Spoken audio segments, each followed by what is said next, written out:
It all started with that being broken and asking for help, showing up, and led the doors to an unbelievable journey.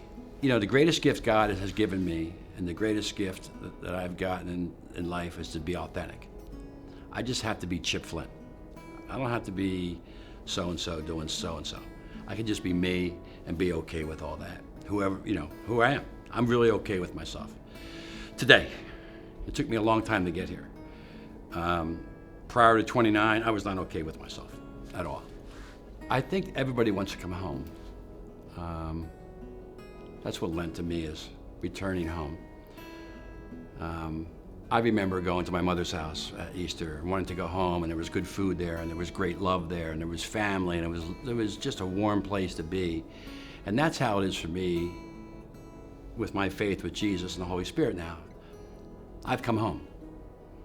I came home when I was broken enough and honest enough when I was 29 years old, and he showed up big. The Holy Spirit entered me, and I didn't know this when the Holy Spirit entered me. I didn't really know because I was too scattered. But it led me in a series of events that led me to a place that has given me the freedom to live the life that God has chosen for me. I have no desire to use alcohol or use drugs today. I have no desire to be a hot shot or a swindler or, you know, I don't need to be a big shot anymore. Jesus is kind of right, so we call it right size. I'm right sized. I know my place. I know exactly where I belong in this world. I didn't always like where I belonged in this world, so I created a world that I thought I belonged in. So when I asked Jesus for help, when I was really that broken in July 30th, 1984, at that moment, I was on my knees, I cried out, "Hey Jesus, I know you're out there, and I need some help. I don't need it tomorrow, I need it right now, like now."